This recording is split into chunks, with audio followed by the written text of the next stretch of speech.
Yeah, out of the can. Yeah, you're right. No, but let me suggest.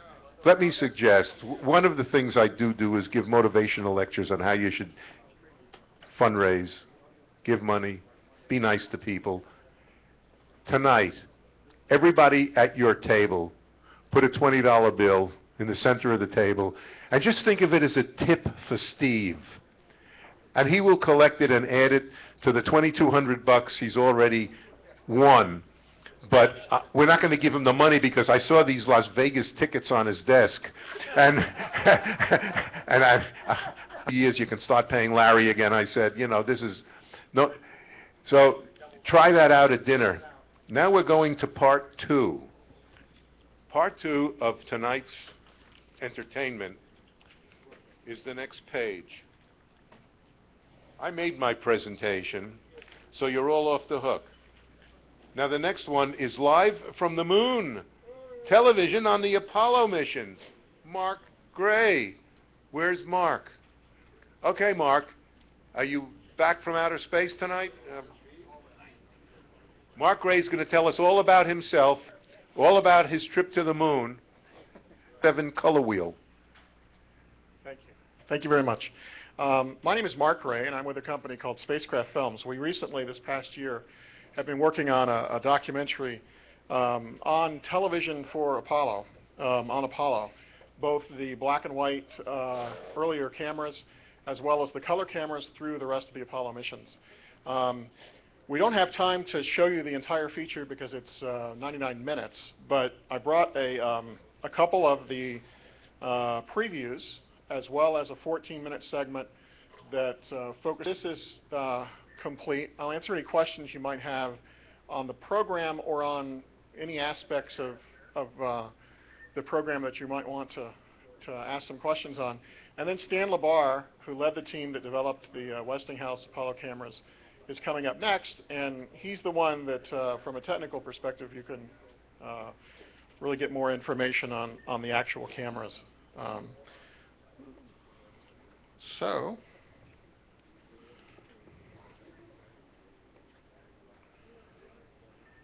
what you're going to see is the first two items are two previews created for the program, for the overall program, and then the 14-minute segment on Apollo 11.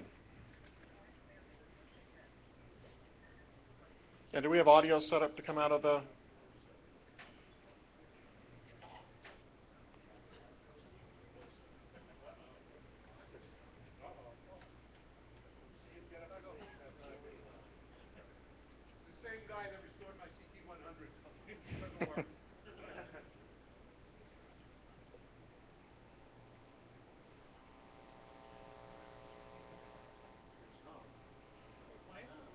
Not yet. It's spinning it up. Here comes a picture. How do I get it Our on? status board still shows we're at go at this time.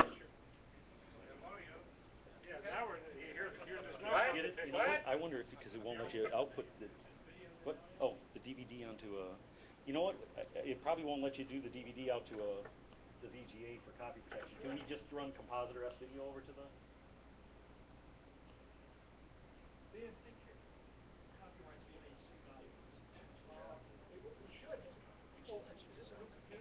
No, but Here comes a picture. Primary display has to be over here. Yeah, did you hit the display function 5 or something? This needs to be the primary display. You turn that display on. All right, here we go. okay, go All right. back to full screen. Yeah, then I'll go if back you to full. want. There it is. There it is. Sorry about that. All right, here we go. Here comes a picture. Our status board still shows we're at go at this time. Hello there, Houston.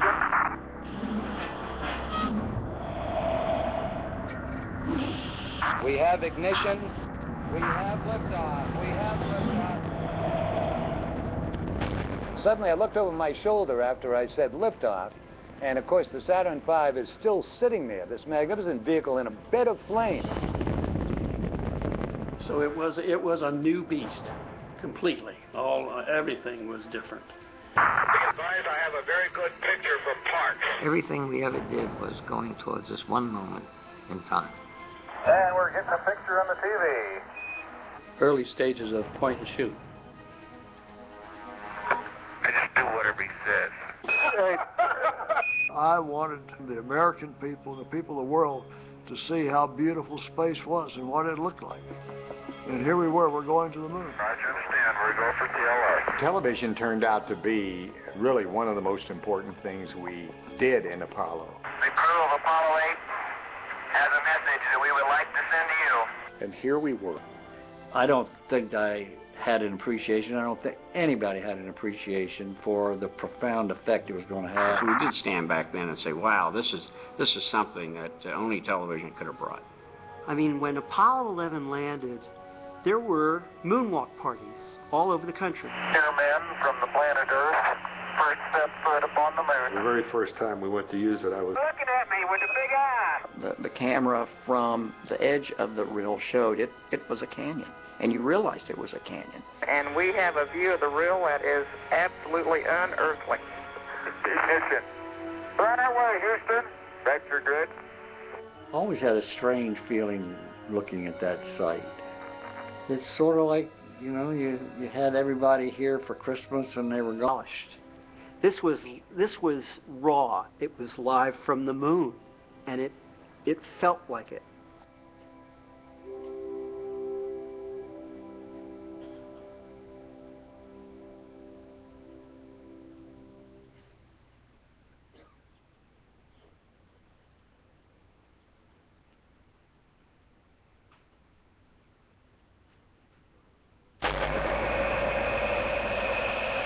If somehow Galileo and Johannes Kepler, Sir Isaac Newton, were to learn that humans had left the surface of the earth and traveled into space, they would think it might be possible.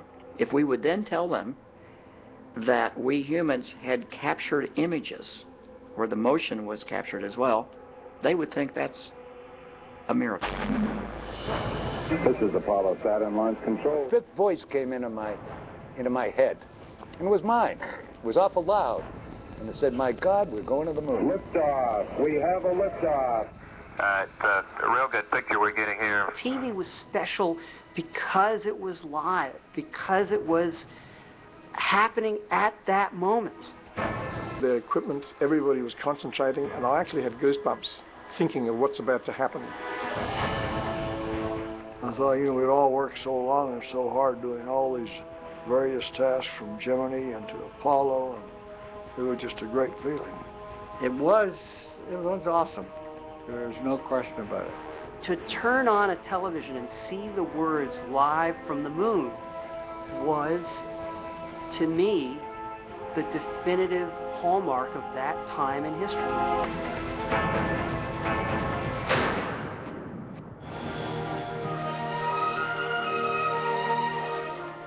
And he said, "I never felt prouder to be an American than I did yesterday.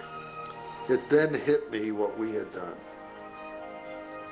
And I lost it." Man must explore. And this is exploration at its greatest. The view from the TV was something that looked like Scott and Irwin were standing at the edge of a cliff. I thought he was right at the edge of the reel. And that if they made a wrong move, they'd both tumble into this ravine. Okay, it looks like you're standing on the edge of a precipice. When in fact, it was actually a very gentle slope, but the camera couldn't see that. Oh, gosh, no, Joe. It slopes right on down here. Here was a group of people doing something that was just unimaginable. There are times when I miss Apollo the way I miss my growing up, the way I miss my childhood. That it was something unique and special that will never come again.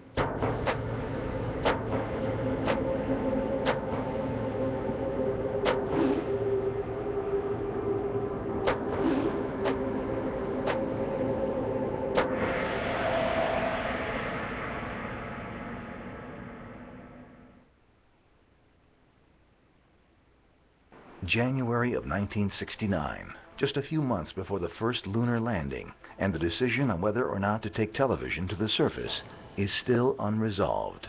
It was a very straightforward meeting as far as I was concerned. I asked various people who if they had a desire to make a presentation on why we should or should not carry the television, and I invited the answer I wanted, frankly. But the answer Kraft wanted wasn't the answer presented. And when he got through, he said, based on the fact, carry.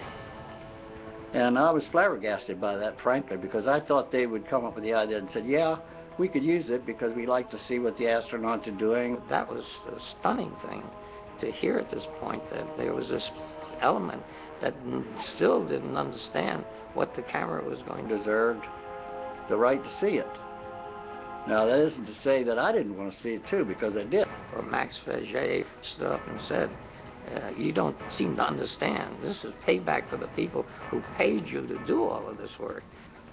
Fortunately, I had enough game power, or whatever you want to call it, to call the shot. I told my parents there would be no talk of summer camp because I was going to be at home when Apollo 11 was flying. As the mission neared, the world understood that history was about to be made, recognizing the significance of mankind's first step on a body other than Earth. It was a cultural event, you know. I mean, when Apollo 11 landed, there were moonwalk parties all over the country. You know, as kids, we were just caught up in it, and the TV was part of it, and so was the model kit. There was great excitement in the Australian public because there was a wide expectation that we would see television from the Australian tracking stations, and that is what we saw. July 16th, 1969. The time was at hand to send men to the moon. This is Kennedy Launch Control. I got out there probably about 1:45 in the morning, and I drove out, and I had a ritual that when I came across the bridge on the causeway over here, I'd pull off to the side of the road, and there was that Saturn V just across the river, just glowing in these floodlights. And it was kind of a magnificent sight. And it may sound kind of corny, but it was the Saturn V and me. And I just paused there and just admired it, then went on to the control center. But it was different. This was entirely different. This was the one. The flight to land of the first men on the moon.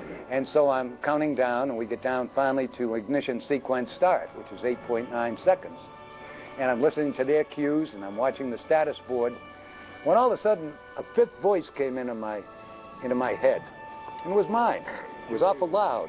And it said, my God, we're going to the moon. 0, all engine running. Liftoff. We have a liftoff. 32 minutes past the hour. Liftoff on Apollo 11. Apollo 11 was on its way to the moon to attempt the first landing. On board were 2 television cameras, a color camera inside the command module that had first flown on Apollo 10, and the black and white lunar surface camera to cover the first moonwalk. Developed by Stan Lebar's team at Westinghouse, this camera was tested inside the LEM on Apollo 9. The output of this camera would require conversion from the slow scan format for broadcast use, just as the television from Apollo 7, 8, and 9. The camera could withstand the harsh environment of the lunar surface, with its wide range of hot and cold temperatures, and operate in a vacuum environment, an environment with huge contrasts, from a black sky to white pressure suits. These rare stills show simulations of the lunar surface camera being tested on Earth using a mock-up lunar scene. For 1969 television technology, bringing the first steps on the moon to the world live was an astonishing achievement. But before the world could watch a moonwalk, a difficult and dangerous landing had to take place. When we started down, where I now realize we were going to do this thing, I had nothing to do with that. I was just kind of sitting there watching. You're a go to continue power descent. You're a go to continue power descent. I actually felt like I was levitating off the chair. I don't really believe I was touching anything. Now, we all know that's not true, but that's what I felt like. The problem you have on the moon is it's full of holes, and you don't know what the size of those holes are. Very difficult because you don't have anything to compare it to. That's the problem we have with the astronauts landing. At the Earth, right out our front window. Don't have a tree, don't have a house, don't have an automobile, don't have a road, don't have a railroad track. All those things are important to the visual cues to the pilot when he's landing. We didn't have any of that on the moon. Although television coverage was intense, the Sunday afternoon landing featured no live transmissions. Only after the mission returned would 16mm motion picture film taken from Buzz Aldrin's window actually show the descent. Neil was asked years later what had concerned him most about the mission before he went, and he said it was the landing, the up. Roger, understand. Go for landing. And that on a scale from 1 to 10, the moonwalk was a 1. Easy. The landing was a 13. We copy you down, Eagle. Listen, Tranquility Base here. The Eagle has landed. The next thing I knew, we were on the moon. Roger, Tranquility. We copy you on the ground. You got a bunch of guys about to turn blue. We're breathing again. Thanks a lot. Boy. Okay, we're going to be busy for a minute. Von Braun turned to Faget and said, and shook his hand and said, Max, I always said it was a good idea. I was sitting right behind him, agreeing it was a very good idea. That's when it hit. All of a sudden, there was nothing but talk about television. And we're going to see the first step on the moon. And the world is watching. And boy, that woke me up. It was originally supposed to happen at about 2 in the morning. We had to make a decision as to whether they were going to go to sleep or do EVA. Our recommendation at this point is planning an EVA with your concurrence starting at about 8 o'clock this evening Houston time. That is about 3 hours from now. And I was not surprised when Armstrong opted to do the EVA. I think he was right. I think he probably was too excited, too apprehensive to wait. Okay, Houston, I'm on the porch. And when Armstrong got out and got on the top rungs of the ladder, he reached over to his left and grabbed a D-ring. The camera was set up so that by pulling the lanyard equipment pallet would flip down, and the camera was on that, and it was all set up so the camera would look right at the steps as the astronaut walked down.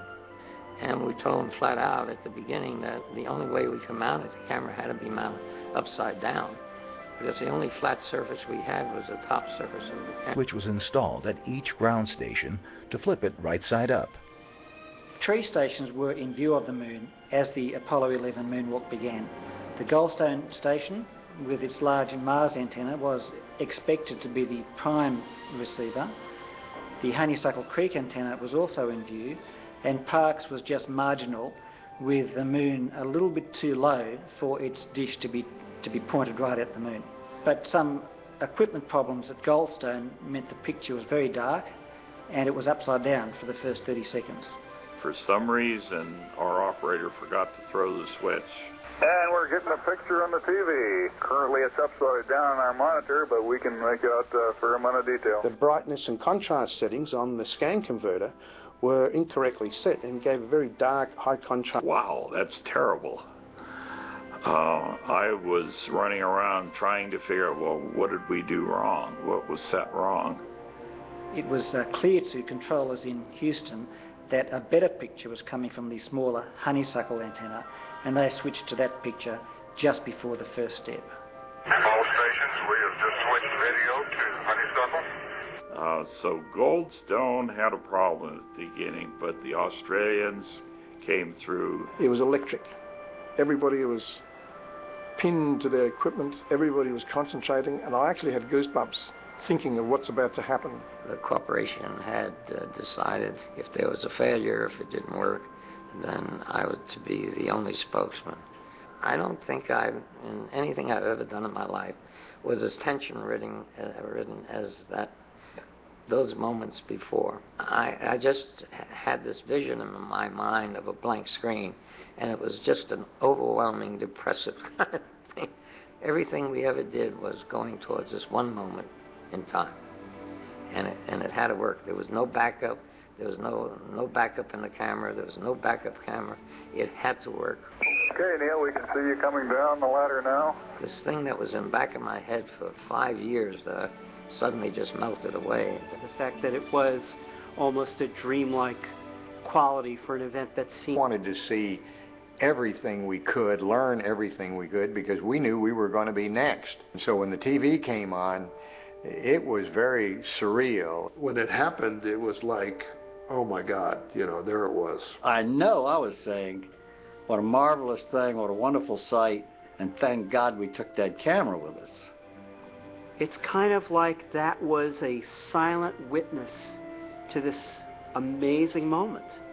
I'm going to step off the limb now. That's one small step for man,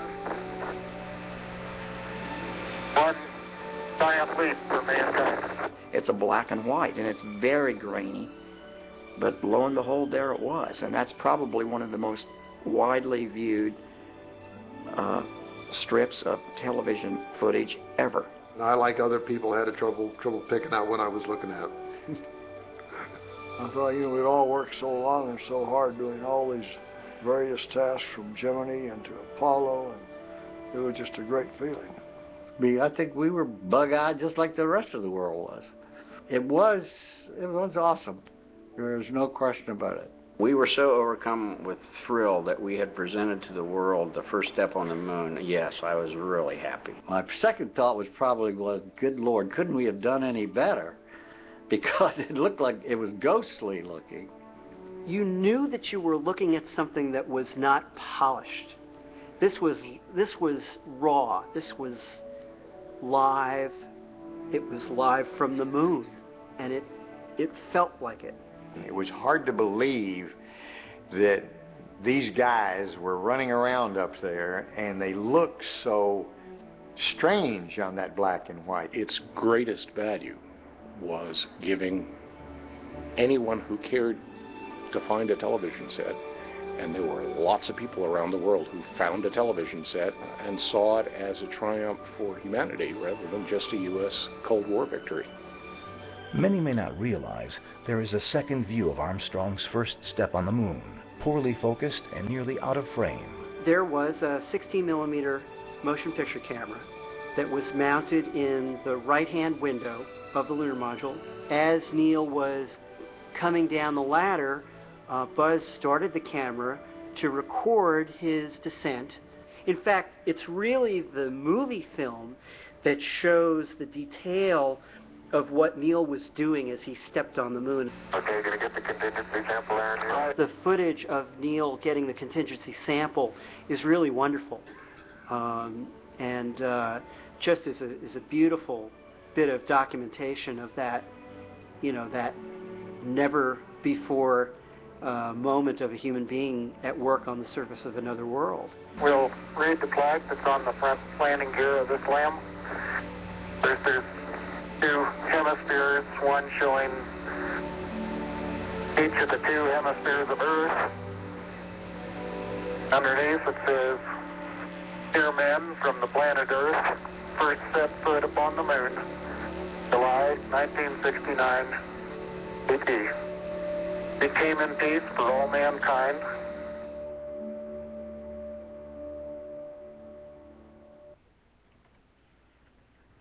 Okay, there's an excerpt from the program. I can't, at this point, I don't know what the availability in terms of distribution on the program will be, where it will be shown, and how it will be shown. But it should be around the summer. This summer is the 40th anniversary of Apollo 11, and it will be around the summer.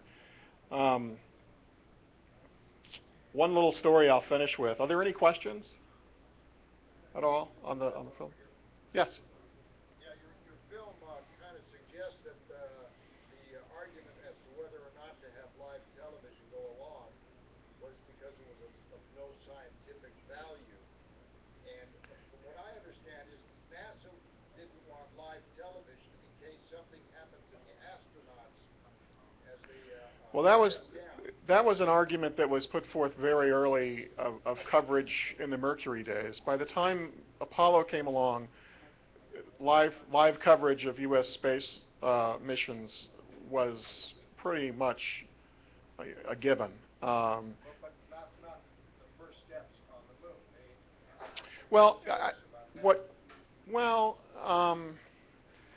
in actuality, the argument for not, and Stan can go into this, but the argument about not taking it to the moon was really one of weight, and because they were, in fact, there's a, Chris Kraft in another part of the show talks about how they were paying Grumman $50,000 a pound for every pound they could shave off the lunar module. And the camera weighed, was it 6 pounds? I think about 6 pounds. So it was a weight penalty to take it. And that meeting that occurred in January of '69, just 6 months before the mission, was set up to finally determine, are we going to carry this thing to the surface? And Kraft put together the people that he wanted to take it, and he wanted to basically put together a meeting that came out of it and said, all right, that's done, that's settled, we're taking it. So he got some of his folks to put together a presentation on it, and that presentation, his people said, we shouldn't carry it, and we shouldn't carry it because there's not really a need to carry it. And that was very surprising. And as a little bit of the rest of that interview is that Kraft said, you know, the answer was really settled. It was kind of a meeting to bring everyone on board, and he was really flabbergasted by that response.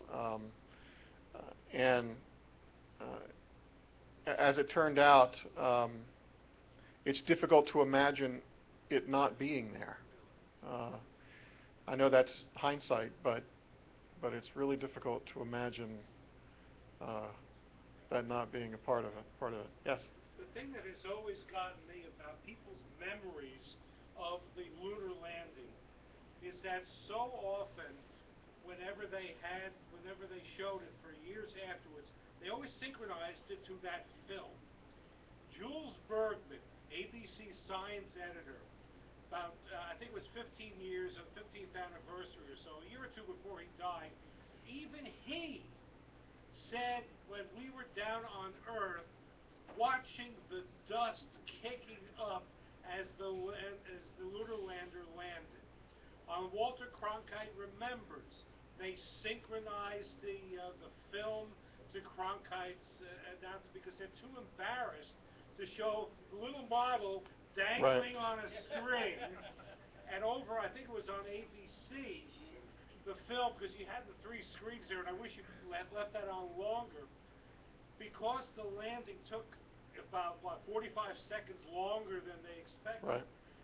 They had already run through the film, which shows the landing on the moon, and they had to rewind the film, and then they started showing it still coming down when it does finally land, that the TV stations and networks had the synchronization of it so fouled up, they were embarrassed to show it that way, so they synchronized it to the film.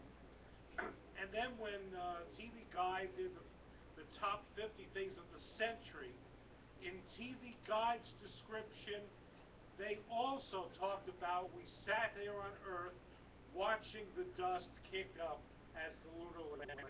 Right. Right. And nobody did. And nobody did because not only did the film have to come back to Earth, it had to sit in quarantine for about 6 more days before they could take the film out. And I checked, and it was something like 15, 18 days after the landing, the first time the film was ever shown. Right, right.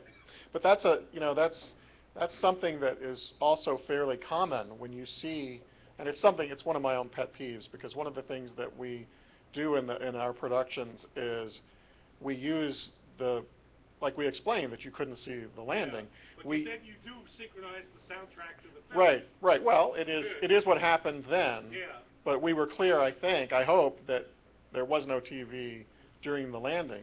But you'll see a lot of times, for instance, the best lunar liftoff, they would shoot the lunar liftoffs from the window. And on 11, they didn't start the camera soon enough, so they didn't get the lunar liftoff. And you will see all the time, Apollo 14 is the best looking lunar liftoff scene, Yeah, but and they it's use that all the 17 time that panned the, because they had the TV. But I'm talking about the film out of the lunar module window from 14. You'll see it synced up with 11s a lot because there's no visual there. Because until 15, 16, and 17, there was no TV of the lunar liftoff because they used the rover camera to watch the lunar liftoff. So there were a lot of places where the cheesy animation looks really cheesy now was used, in those mission parts where there wasn't any sort of visual.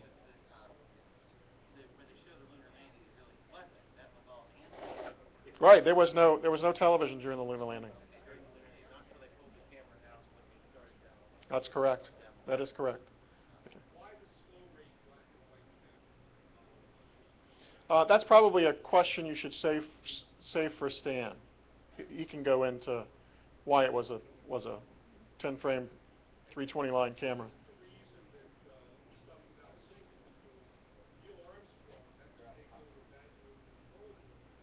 Yes. It would have put it into a crater that had it was about a football field-sized crater. So he landed long. Right. Yeah, that's right. Correct. Yes. Yes. Mark, I'd have to think that outside of this room, video from the moon might be a little bit of an arcane subject. I'm not sure. How did you guys get the idea to focus on that subject? And how has it been received outside of the video history? Well, for the past 7 years, I was in the TV business at local television stations for about 20 years, and wanted to do something more than promote Jerry Springer, basically.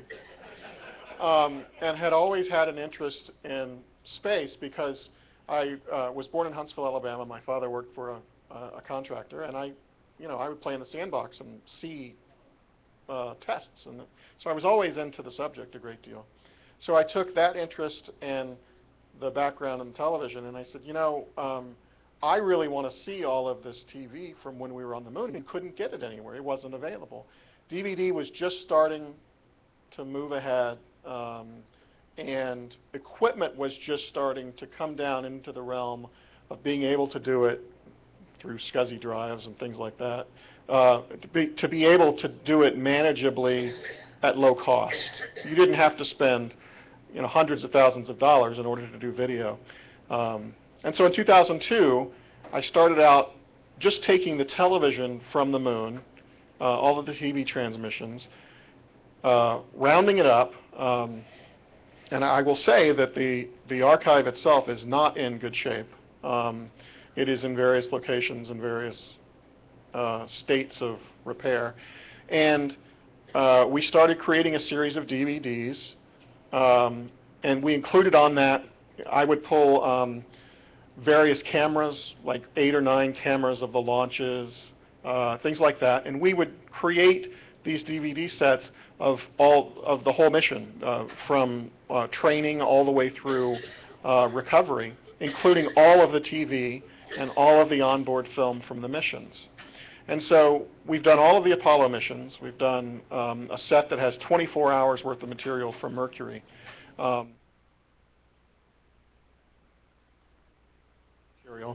But we started putting these collections together, and while it's a small niche, there are enough people interested in it to have made it viable.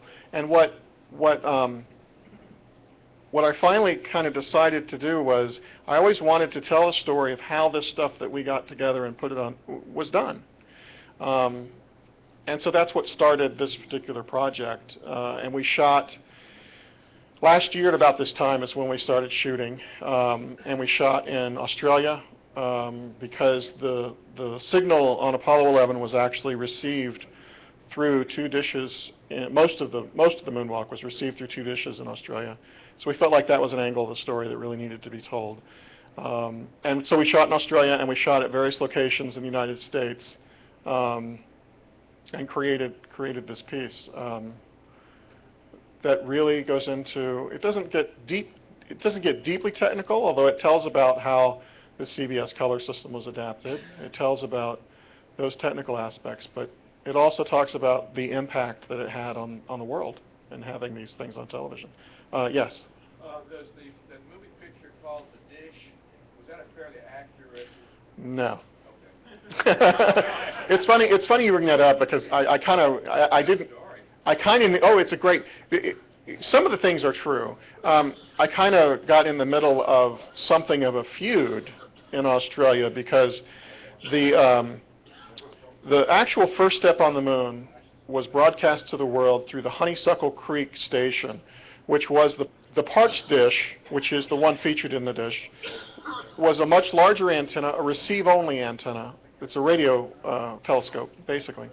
And it was designed just to receive, and so they used it as a backup because they knew they could get a better signal with a better signal-noise ratio off of the bigger discs. So the people from Honeysuckle are a little tender. And so I kind of got in the middle of that. I was finishing my Honeysuckle interviews, and they said, and I was going to Parkes the next day, and they said, oh, they're going to tell you how John Bolton did everything right there. They used Intelsat. Intel. And yeah, they used so they had some satellites, and they used landlines all over the world too, for video. I understand there are military satellites we don't even know about. Spacecraftfilms.com. Now, there's going to be another attempt to go to the moon by the Russians, I suppose. Are they going to bring high-def camera? The North Koreans. I don't care who goes. You make sure they take high-def cameras with them. Well, you know, we Okay. looked into a lot of that. It's bandwidth again. The issue. Bandwidth again, back to 1927 CBS Color. And, hey, this is good. Stan Lebar, where are you? Stan, come on. You're going to teach us something today.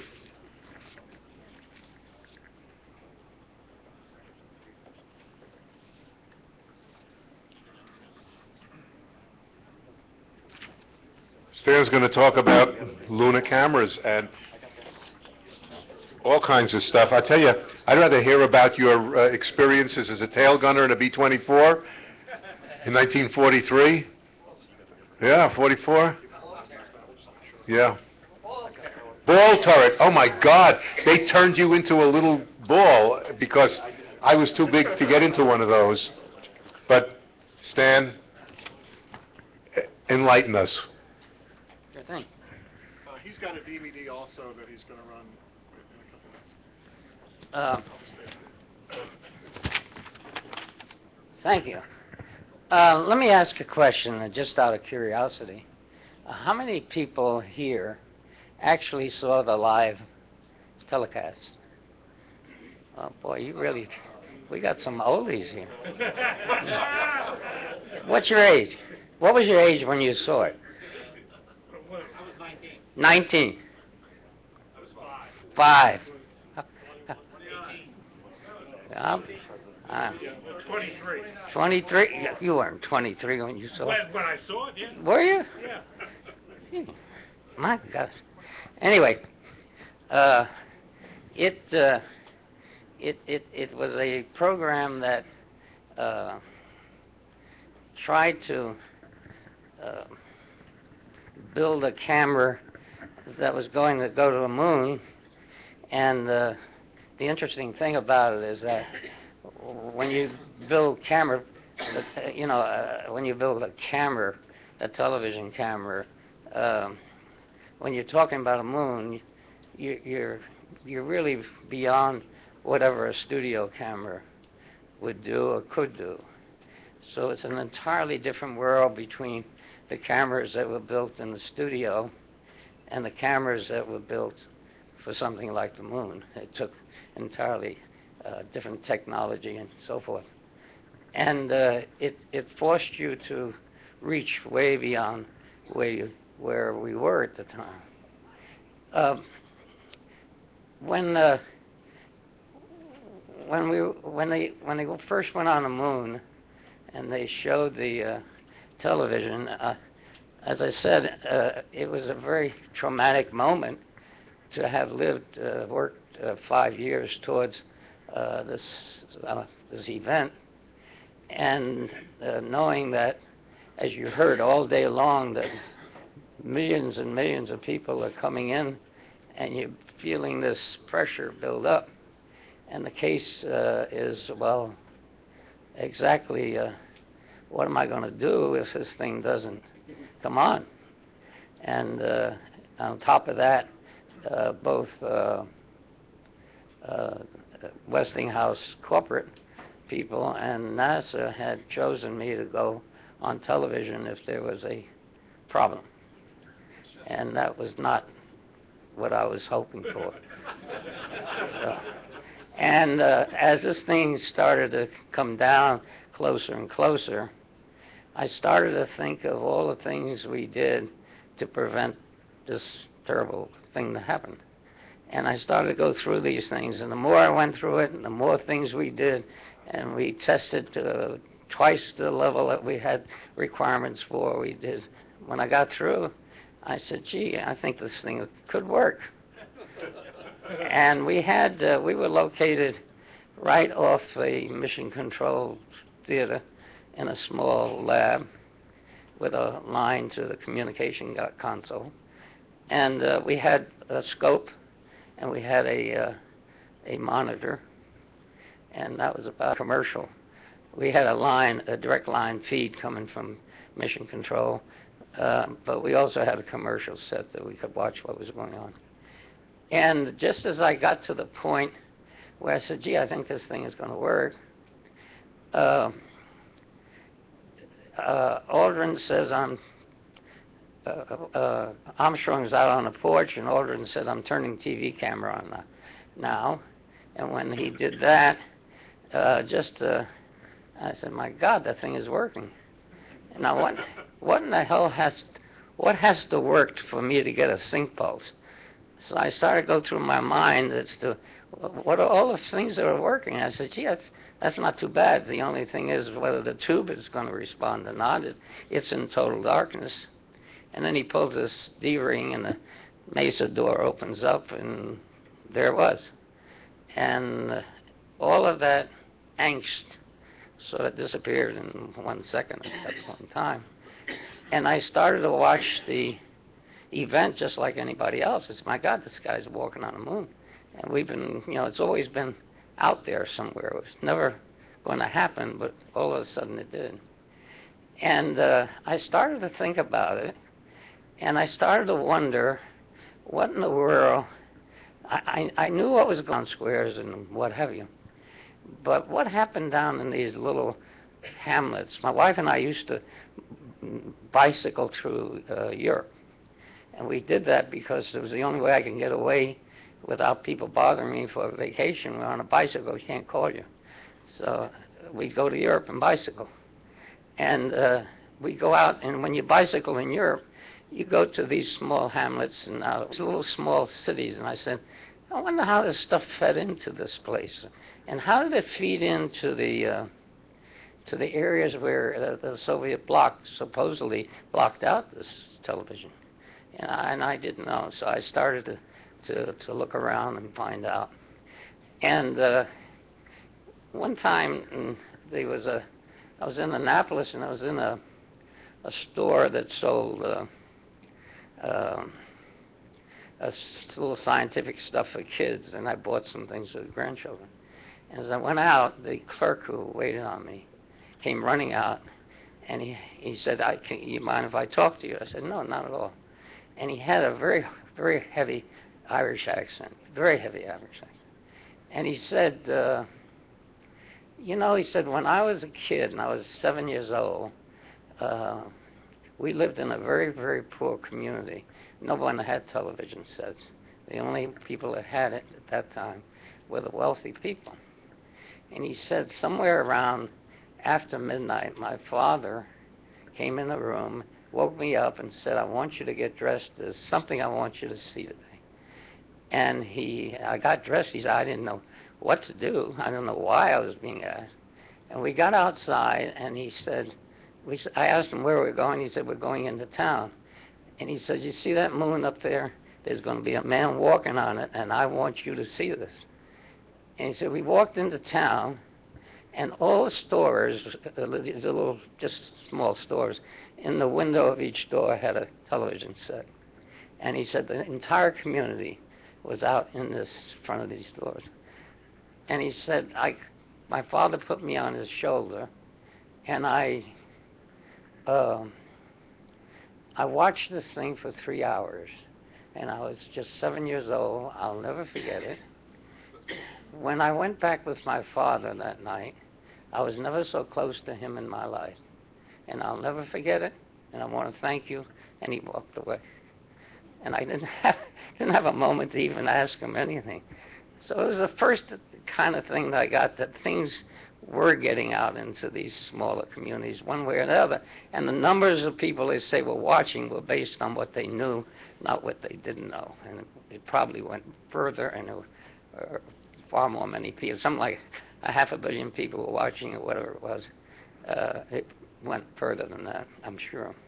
In any event, on the 35th anniversary, every anniversary, and we got the 40th coming up soon, which is a big anniversary. And it's a big anniversary because the next big one's going to be the 50th. And those who are involved in it, like myself, and I was one of the younger ones, and I'm 84, are not going to be around. So this is the last anniversary where those that had anything to do with it could actually participate. And it's going to be, for those of us that were there, it's a big anniversary to see these people for the last time. Anyway, around anniversary time, I get letters from people from all over the world, or emails, and they just tell me the things that they thought about this thing and what it meant to them. I have one in particular that I've kept because I think it's touching. It tells it in a way that maybe I can never do. And it's a letter from a gentleman from Romania. Romania was under the Soviet bloc at the time. But he tells a story when he was about 12 years old, when he found out that his grandmother actually saw it live in Romania, saw it walk by. So if you bear with me, I'd like to read this to you. The Soviet-inclined Romanian government from the 60s, by the way, this young man from Romania writes perfect English. I found out since that they have schools in Romania. It's all but unusual, I gather. Soviet-inclined Romanian government from the 60s allowed the live Apollo transmission to be broadcast across the country, perhaps hoping for a big mishap. My mother and grandparents, I'm now 28, remember watching the whole landing and the walk on a television set.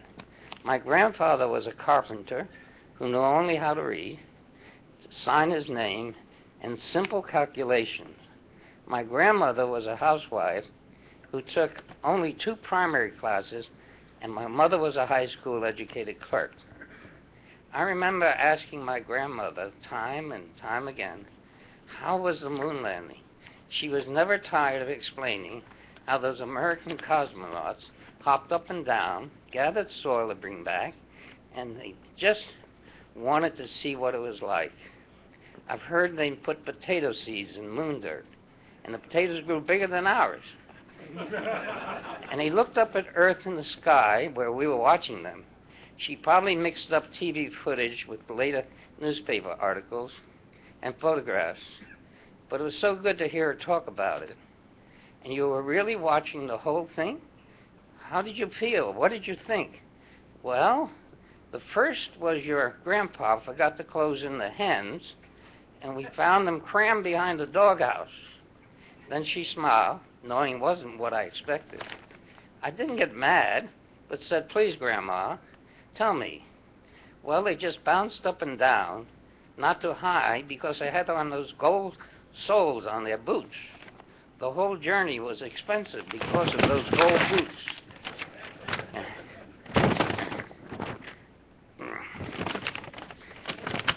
I never contradicted her, but asked for more details.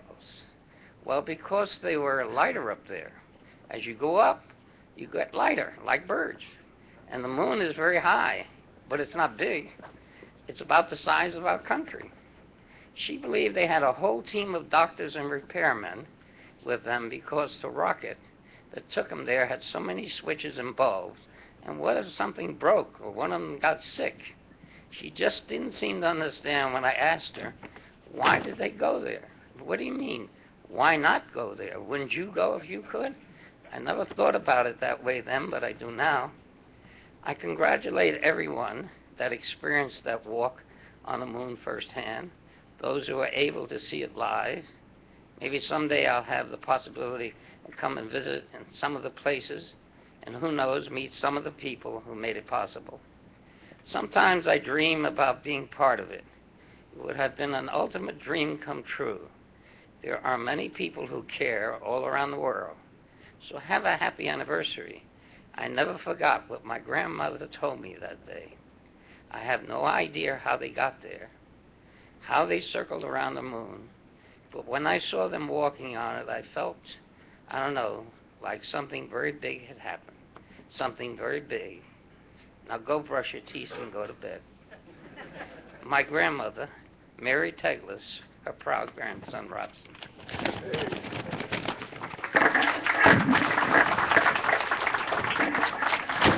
That's a keeper. You don't get many like that. So I'm very pleased with that one. How do I turn this thing? Where's the which one? Which one? That's the one? Okay. Here we go. We got a lot to cover, and if I can't cover it in time, I guess Steve will stop me one way or the other. But I'll try to get through most of it. Okay. In any event, we want to cover the programs that we ended up working on were actually three different programs and 4 different cameras, each one on their own. We did it for Apollo, Skylab, and Apollo Soyuz test project, which was the cooperative program with the Soviets. Which one is that one? Yeah. Yeah, if you would.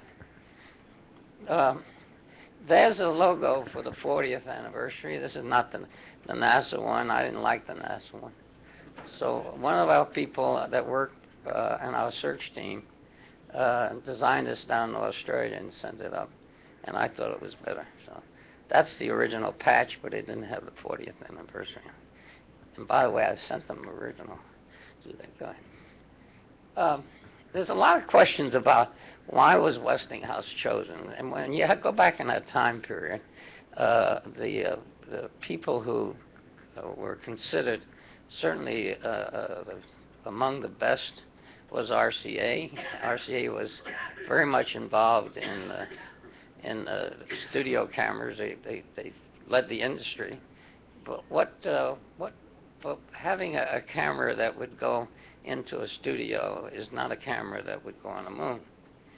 And in 1962, NASA, we knew nothing about it. NASA had contracted with RCA to build a Vidicon camera to go on these early, that turned out to be Apollo 7 and 8. A Vidicon camera might be fine for something in cabin use, but on the moon you have to have, there has to be a lot of other factors that would go into it. And the Vidicon itself certainly could not handle a mission of this size. And Westinghouse had been in television for going back to its earliest days. Swankin developed the iconoscope and the kinescope at Westinghouse Research. So they decided, though, that rather than go into the studio, they would do a military growing need for it. And they had gone in very heavily into the military, and whether it be on tanks, submarines, or what have you. And there's the camera that you would build for that has to be totally compact. It has no external controls. It has to be totally automatic. And it's going to see environments that are unpredictable, whereas a studio camera is sitting in a benign environment. And in order to do a very small, light camera, you had to be able to develop integrated circuits, which, by the way, in 1964 was in its real infancy at the time. And Westinghouse had actually had an in-house facility whose purpose was just to supply our needs, and they were into very complex integrated circuitry. So we had a pretty much an advance on designing custom-made integrated circuitry. And in order to satisfy the needs of NASA, and they wanted it to be able to see in the dark as well as at night. So we both had night mission schedule. We had day mission schedule, and when you go in a dark shade in an environment that has no air and a vacuum, you're going to go into almost total darkness in a very short period of time. So you never knew where this camera was going to be looking, what the light level would be. And we had been developing what they call the SEC, low light level camera tube, for the Army. SEC stands for secondary electron emission type thing, conduction. So this was a tube that was very small. It didn't require any controls at all. So it was a new development. It was being developed by the Army. It was highly classified, and NASA came to our management and said, we've scoured the country for a company that can build a camera with all the things that we need, and the only company we could find at this time is Westinghouse that had all the factors put together. And that's exactly what happened here. And we got a contract. There was a no-bid contract, sole source, to do these cameras. But, the SEC, by the way, had interesting. It had three parts to it. It had a hybrid gun, which was very much like a Vidicon gun, but somewhat hybrid. It had a target in it that was very special. It was an aluminum oxide base, but it had a very thin coating of potassium chloride on it. And it was very sensitive to light, and it also was fragile to being burned by the sun if it was pointed at the sun. It had an intensifier that was tied in with the ALC, the automatic light control. And the way it worked essentially is that as the light came into, it was a highlight, a very high light image. As the photo came into the cathode, it knocked off photoelectrons that were accelerated toward the target. Now, if it was a highlight, then the ALC would average the scene, and if it's very high, then it would be a 2 kb at the lower level. So it was at a lower level of acceleration, but as it became darker and darker, as the scene average became darker and darker, the voltage across the intensifier went up to 8,000 volts. So you had less photons coming in, less photoelectrons being kicked off, but they're hitting that target at a pretty rapid rate, very high acceleration, and we're knocking off secondary electrons the whole time. The end result is the number of electrons we're knocking off, whether it was low light or high light, was essentially the same. And that's the way the low light level capability was achieved. Here's a sample of what low light level looks like. This was done by National Geographic, and he had watched a demonstration we had put on with low light level where we turned the lights down till you couldn't see the individual, and yet there they were on the set. And he wanted to replicate that, and he came into this little thing. And the little trickle light you see behind her was a little tiny pen light, just enough to light the background so that we could, at least on this picture, associate that there is a body there. Otherwise, it was just black. You wouldn't see anything. So he put that little trickle light, and there is the 10 frame rate image that we had on as a result of it. So where you can't see her, there was no problem. So the camera had exceptional qualities of any other camera on doing a low light level capability. Go ahead. There's the camera, and most people said it looks like a bread pan, which it does. There is no control other than up at the top there is a little switch. This camera had two format modes in it. It had a 10 frame rate mode and a 5/8 frame rate. 5/8 frame rate had 1280 lines. It was for a high resolution still photograph. The 10 frame rate had 320 lines, and it had not non-interlaced. Now, the interesting thing about it is that when they first started to work with what they're going to provide us as far as bandwidth and whatnot, they made the decision that the camera bandwidth would be bandwidth within the telemetry band, not as video unto itself. So it was buried within the telemetry band, and it's about 500 kilohertz is what they allocated. Now, they only allocated 500 kilohertz because after they got all the telemetry data they thought they needed, their heartbeat and what the engines were doing, and there's a monumental list of telemetry they was going to send down. They only had 500 kilohertz left, and you cannot put a black and white NTSC into a 500 kilohertz. It's just not possible. You need 750 as a minimum.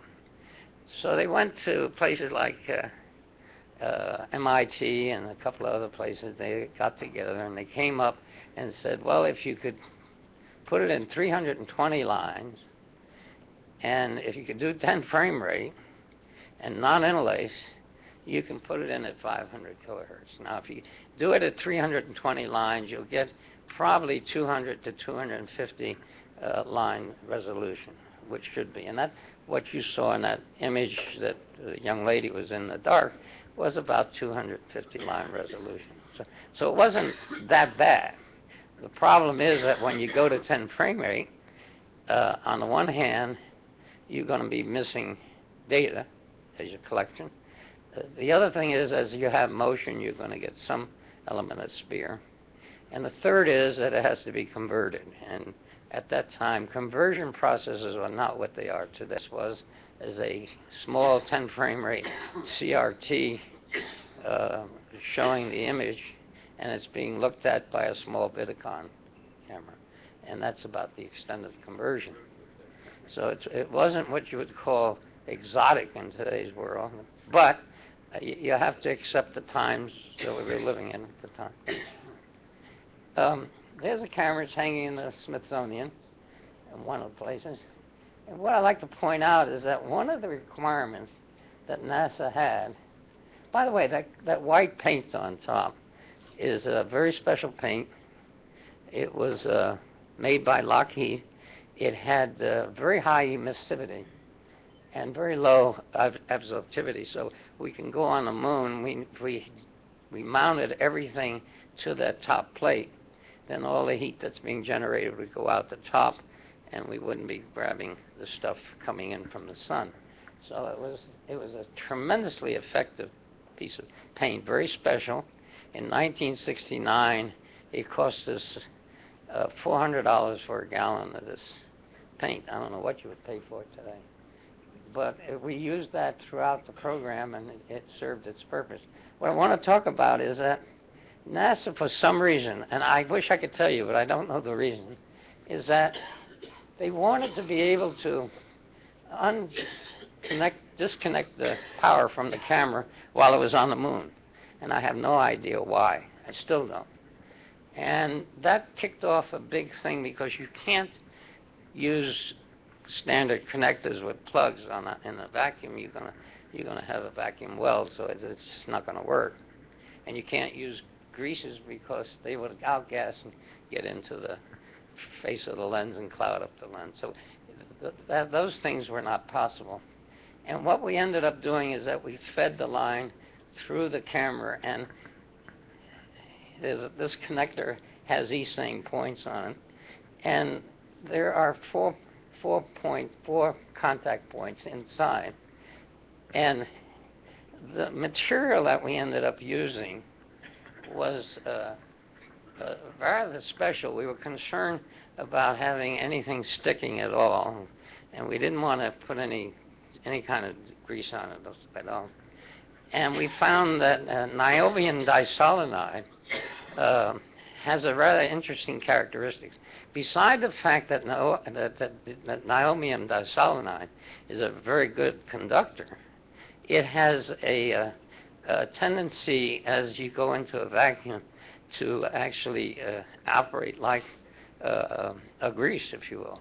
Not effectively a grease, but it operates the same way.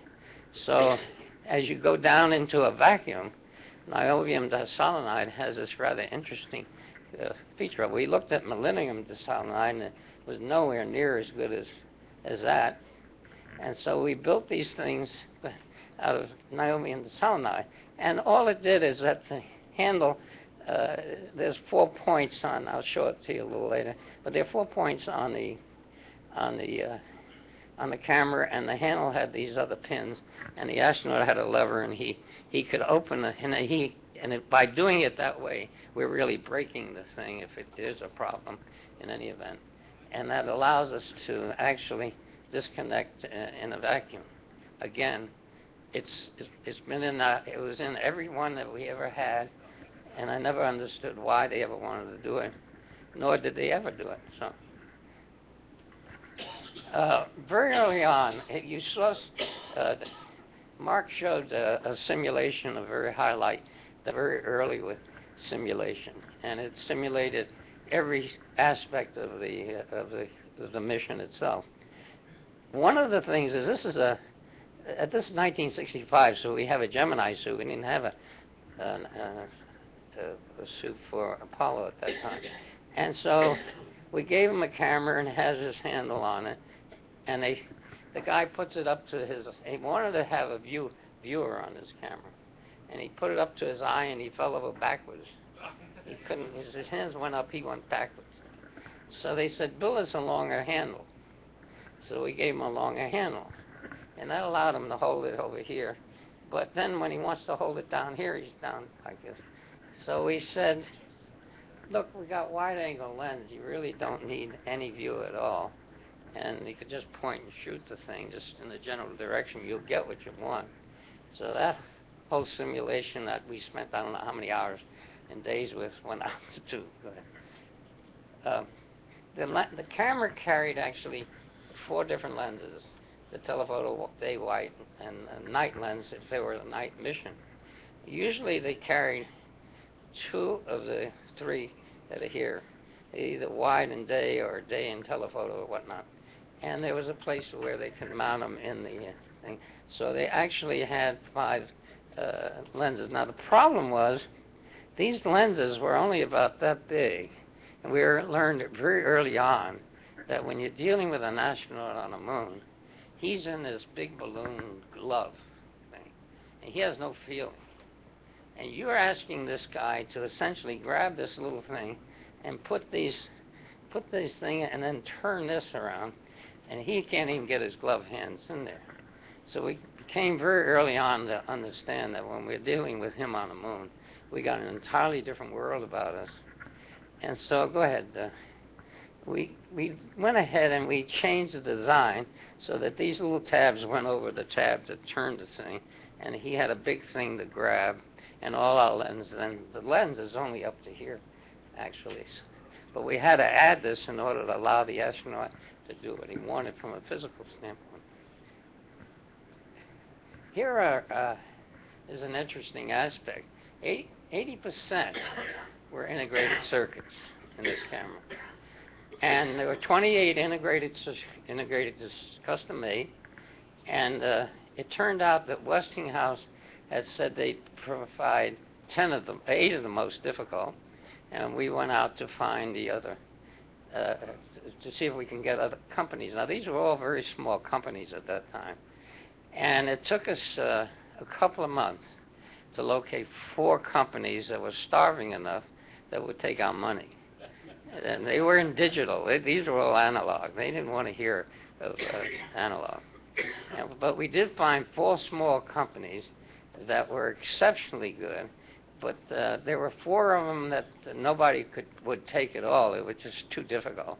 And Westinghouse took the other 12. And we made every type of integrated circuit that you can imagine. There's a large scale. This is about 2 inches. It's a substrate about 2 inches. And it's a very complex, one of a kind, not made for any other than the purpose and the camera itself. Go ahead. Here are the formats, if you will. The 10 frame rate, as it compares to the NTSC. Now, the problem with this, of course, is that in the end, it has to be converted. And when you're at 10 frame rates, to convert to 30, what you have to do on the converter is run this one frame. If you want to call it a field, you can call it a field as well.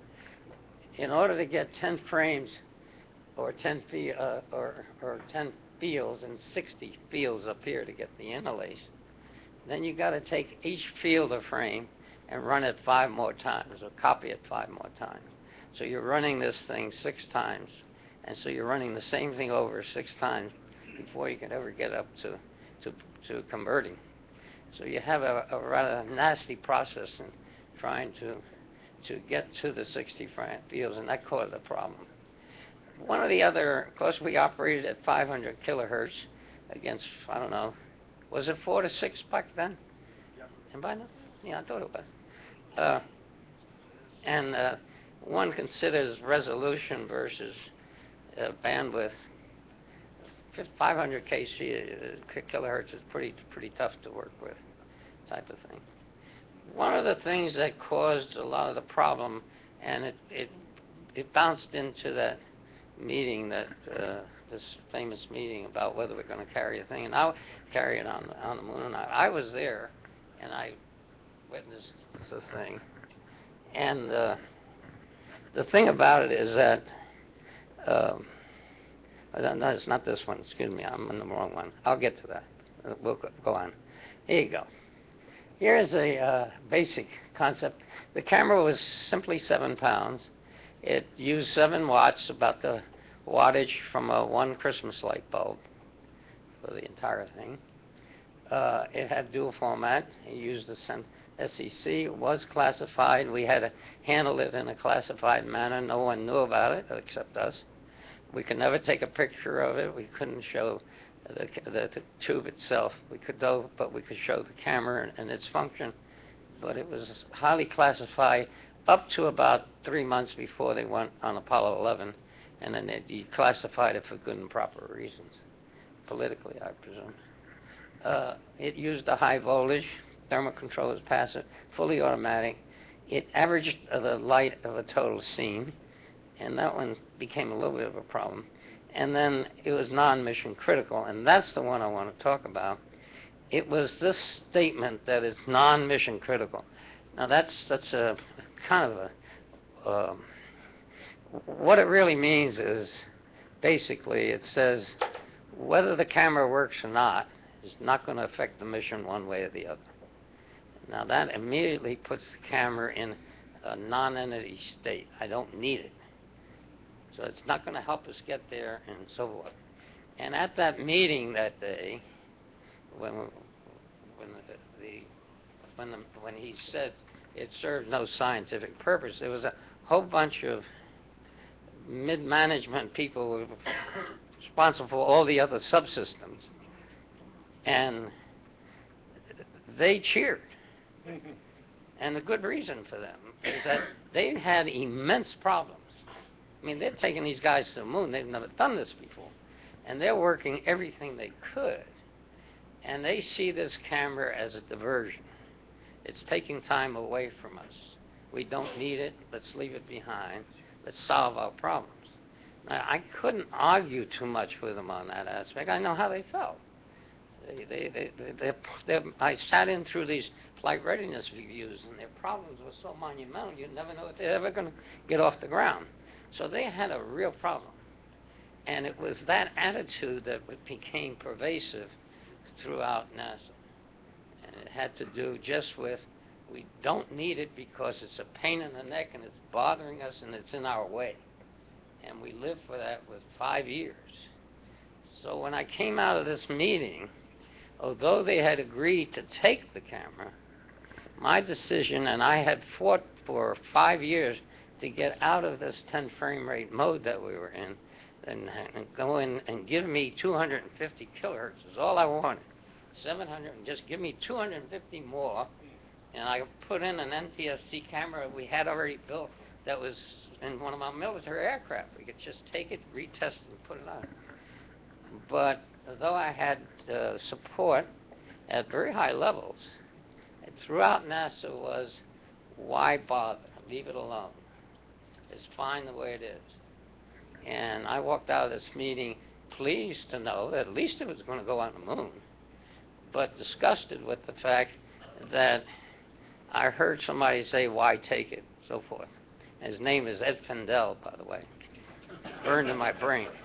I know Ed only too well. Stan, I want you to leave a few minutes for questions because these people are learning and they probably want more information. So I will. Whenever you're ready, start with questions. Well, I will.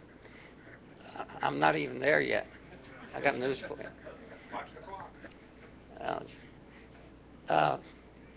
This mission, the interesting thing about this camera that no one ever knew, is that it had to see every single environment the Apollo was going to be looking at. No other piece of hardware had to do this. And it had to be whether it be the astronaut command module, lunar surface, on a lunar excursion, during launch from Earth orbit, during transition, and lunar day and lunar night. And to test that took months and months to do that type of thing. So it was the only camera, go ahead, to do that. There's the tube. It's a simple tube. It's very small, and it was very capable. Go ahead. The thing about the high voltage, this is a tube in its assembly, and it has the 8 kV, and we ran into something with the 8 kV that in transition, as you come down from oxygen in the cabin down to a vacuum, if the guy wants to go out, to open the hatch and go out, the tendency is for a tube or a high voltage to arc, and there's something called Passion's curve or Passion's law, and that says that as you come down, your voltage of what you're going to arc at gets lower and lower and lower. And when that happened, we called our research people, and they said, "Have you ever heard of Passion?" I said, "No, I never heard of him. Nobody ever heard of him." I said, "When did he come up with this law?" He said, 1899. I said, "Well, why haven't we heard of it?" He said, "Nobody flies at 150,000 feet clear." So we had to spend 7 months to find a way to bypass that. And turns out that as you come down in transition, the water molecules sort of gather themselves across the contacts. And as you get enough of those, you go bang. And so I asked the guy, "What do we have to do?" He said, "We got to build a piece of equipment to pluck these water molecules out." It took us 7 months to build that piece of equipment. But when we did, once they were out, you can transition it up and down forever, and you would not have a problem. So there's a camera as it looks like in the with the cover off. This is sitting on its upside down. It always seems to be upside down. And there's those 4 contacts there. There's the tube. And you won't see any integrated circuits because they're all on the inside, and that was for design purposes of thermal. The camera had to see temperatures swings of 300 to 250, minus 250. At lunar night, it would soak at 250, and we needed to know ahead of time so we could put some plates on to keep the 7 watts in the camera. And then we had to have the camera automatically, ALC, provide an image when faced with a 1 foot lambda, 1/100th of a foot lambda, all the way to 12,600. It was probably one of the most major ranges that probably any camera had to do without an iris or anything else. So it was a rather dramatic thing. Go ahead. we did a lot of simulation with Armstrong. Go ahead. And there's that thing called a mesa, and the camera was loaded into that mesa. Go ahead.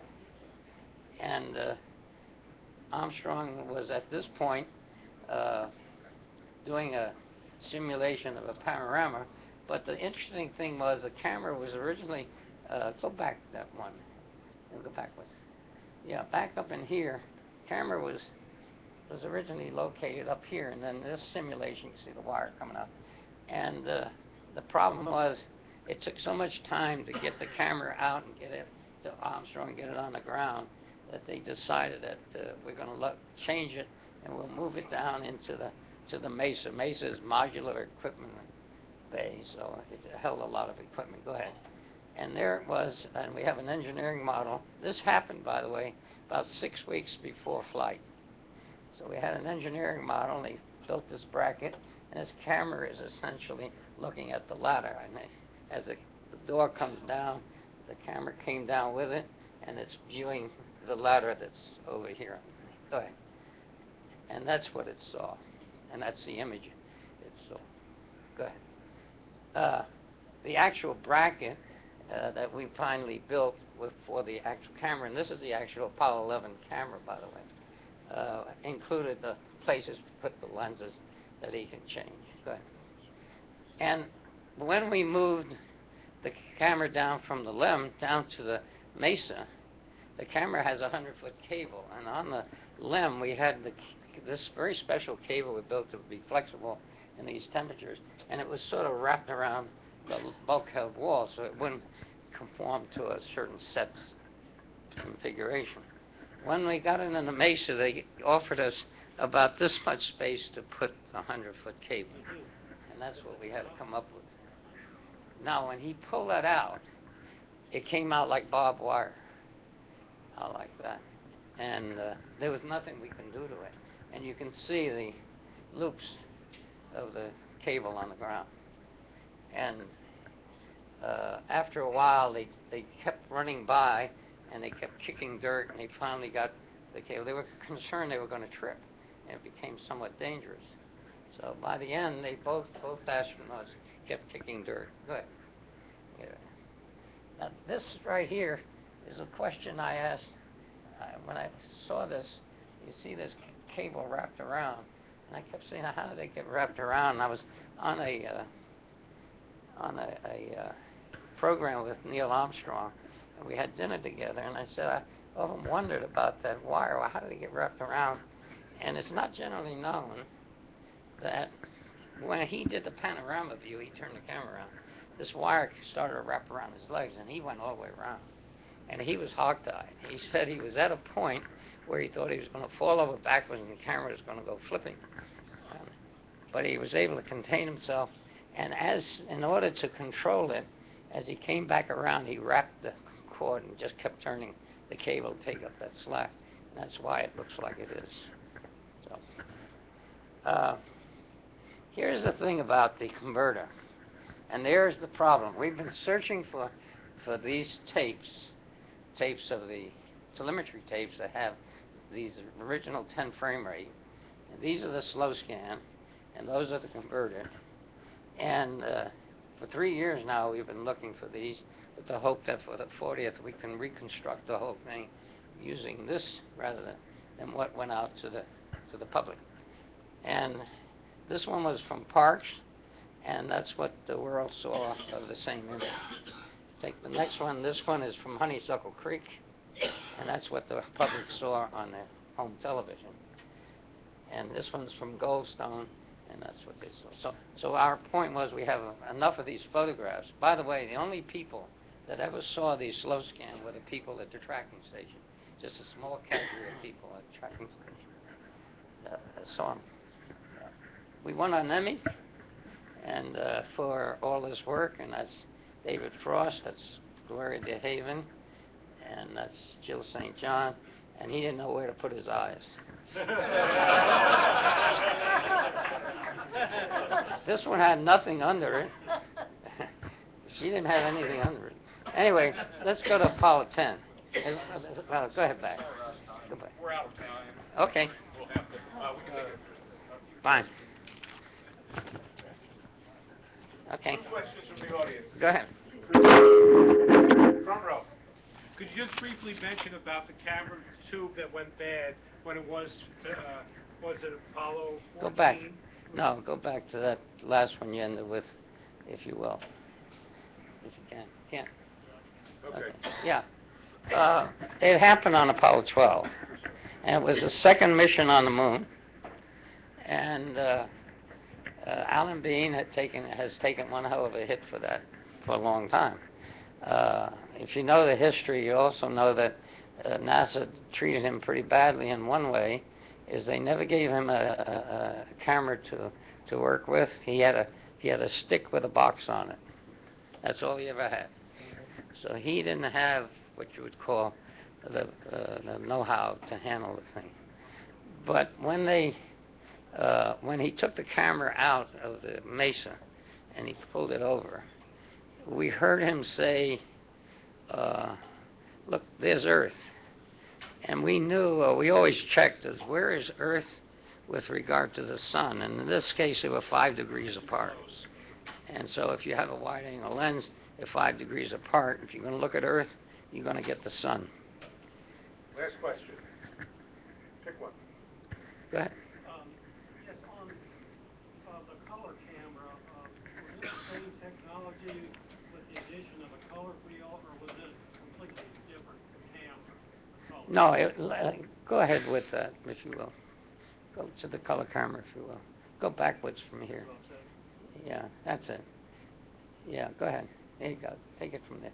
Go back. Go ahead. Go all the way back. Can you go back? Keep going. There's the camera. Hold on. Whoops, stay there. You have the color wheel a second. Yeah. Stay back. Stop. Go back. Go back a little bit. You want to go back? Yeah, I want to go, if you don't mind. Thank you. This was the color camera, and this is the one that was in the command module, actually. But it's the same camera. And the color wheel was in the front here. Go ahead to the next one. And there's a color wheel. And so this was a camera that was a military camera flown in Vietnam on a high-speed aircraft. It was built by one of my engineering manager, and it had been tested to all kinds of mil specs. So we had picked this camera up because it had an SEC. It was small. It served our purpose, and we built in the color wheel. And go ahead onto that. And when we turned it on, the first time we turned it on, we had we put a monitor in sequential red, green, and blue kind of thing, so let the eyes integrate it. And that was the image we got. That was a picture I took of the first image that we ever had. And that's a color wheel. It is red, green, and blue, but you're looking at a reflection of the light, not the transmission of the light. Well, thank you. Let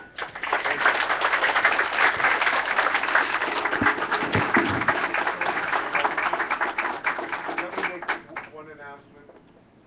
Steve only paid the rent till 5 o'clock.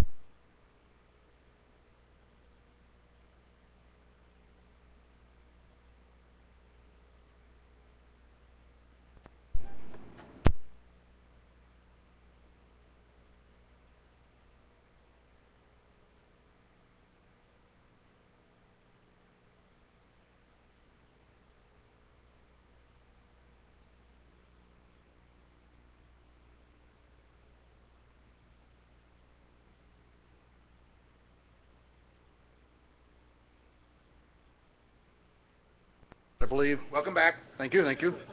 Right now, I am technology editor for TV Technology Magazine. I've held that position for about 4 years. I've been writing about something I did for the better part of 4 decades, broadcast engineering. I retired from that field in 2005. So what I've got today here, let me get the presentation up. That would help, wouldn't it? Let me get a few things down here. We got too many things on the horizon. Let's see if I can drop. Okay, it's dropped off. And here's my presentation.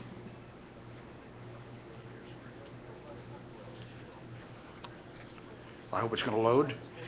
Anyway, what I've got here is something that I don't like to use this word too much. I think it's a hype word, but astounded me, amazed me when I made this discovery. I'm going to get into this as soon as we get this thing loaded. Let me try one more time. There we go. Now if we can just get it up on the screen. Daryl's got the magic button. You just got to play it. One of those $40 converters. No. Oh, darn things. The one that was returned. There we go. Okay, there we go. First start. Okay, I'm going to start this thing off. How many people, you're collectors like me, you've got a lot of things in your collection. How many people have a ferroscope in your collection? How many people know what a ferroscope is? Okay, I've got one back there. Okay, how many people recognize this gentleman here? I'm going to give you a little better shot of him. Reginald Fessenden. Okay, what is he remembered for? Sort of. Well, the Christmas Eve, 1906 Christmas Eve broadcast. Okay, we're going to get into that. This is where this thing started about 3 years ago. Yes. I was asked by the editor of Radio World, who was in the same organization as I am, I work for the TV side of things, if I would consent to write a short, meaning 1,200-word piece, commemorating the 100th anniversary of broadcasting, which supposedly this gentleman here did on December 24th, 1906. Again, this was 2006, 3 years ago. Well, I'd heard this story, read about it when I was still in high school, early in college, back in the mid-'60s. Great story, loved it, loved to tell it. It explained everything but the seminal broadcast, how it all got started. And I said, yeah, this is wonderful. Hey, I can write about this thing off the top of my head. I don't need to do any research, and I'm going to get paid for it. Well, I went home and started pulling the books just to make sure I had dates and facts correct. And I noticed the moon, the planets, and the stars didn't line up. Long story short, I started on this thing just about this time 3 years ago, late April, early May, and I didn't really finish until the second week in August. And I was getting pushed by deadline to turn it over to Paul. It had grown from 1,200 words to 12,000 words. I can't publish it. I cut it in half. I think this was probably the longest thing to date that Radio World has ever published without serializing. And it was published in October. It started generating response from the readers. The emails came in October, well into the new year, 2007. So anyway, a lot of controversy, but I more or less proved to myself, here's the way it was laid out in the October 25th issue, 2006. Pretty well proved to myself that that broadcast didn't really happen. I've been researching the last 3 years, looking for something to make it stick, and I found even more evidence it didn't happen. That was published again back in December last year, 2008. But I'm not going to go too much further with that. I just wanted to establish who Reginald Fessenden was. Born in East Bolton, what's now East Bolton, Canada, 1866. Was basically self-taught. He went to school at King's College in Ontario. When he left, it was said he'd completed essentially all the classes required for graduation, but he never had a college degree. This didn't stop him. He later became electrical engineering chairman of the engineering department at Purdue and what is now University of Pittsburgh. He never had a college degree. But let's fast forward a little bit. He worked for Edison, worked in a lot of endeavors, but early in the century he got interested in this new thing called wireless and wound up in a partnership with two very influential and very, very successful Pittsburgh businessmen who agreed to back him in an enterprise, a company they called NESCO, the National Electric Signaling Company. The other principals were Hay Walker Jr. and Thomas Gibbon, and before it was all over, they had bankrolled him to the tune of what we would now consider several tens of millions of dollars. The idea of the company was to have Fessenden do nothing but invent in this new field of wireless and come up with a patent pool which could be licensed to other companies. That's how the company worked and really didn't work. Well, anyway, a lot of work was done. A lot of things were invented there. I'm going to move on here if I can get this to change. One of these I find kind of remarkable. This antenna was put up at Brant Rock, Massachusetts, where his lab was, in 1905. It is the world's first, what we call now, insulated base, series-fed, uniform cross-section vertical radiator. That's a mouthful, but this is basically what every blessed AM radio station in the world transmits from. Funny, he invented the antenna, patented it in 1905. It was forgotten about. This one was toppled around 1912, and it was reinvented again around 1930 and became the antenna of choice for AM radio stations. One of his inventions is totally forgotten. It was so popular there, it became part of the local scene, was on postcards. I have several postcards showing the antenna. It was quite a landmark there at Bright Rock, which again is about 35 miles south of Boston. Okay, this is his claim to fame. This is the first alternator, as near as I've been able to determine. This was his radio transmitter. I didn't mention, but in the process of transmitting speech and music, he invented AM radio. He is the father of amplitude modulation, much as Armstrong is the father of FM. No vacuum tubes in 1905, 1906, when he was really working hard on this. He coerced General Electric, Steinmetz, and later Alexanderson to build him a high-speed alternator, something much higher in frequency than what was used for power line. Actually, he was wanting something upwards of 100,000 cycles. He didn't really get it at first. He got something that would run around 50,000 cycles, make a few watts. But anyway, he's remembered for this. This is his lab scene here. I don't have a laser pointer, but I'm going to point out a few other things in the picture that have come into play in broadcasting. In this bell jar is a device he called a telephone relay. We would call it now a telephone hybrid, and you couldn't do radio talk shows without them. It's a means of interfacing audio in and out of telephone lines. Over here, kind of hard to see, this is an Edison phonograph reproducer. He has coupled this to a microphone. He invented the world's first electrical phonograph pickup. Also, going through some of his patents, he invented the ribbon microphone, velocity microphone. Again, he's not credited with that. Several of his inventions, again, totally not credited with.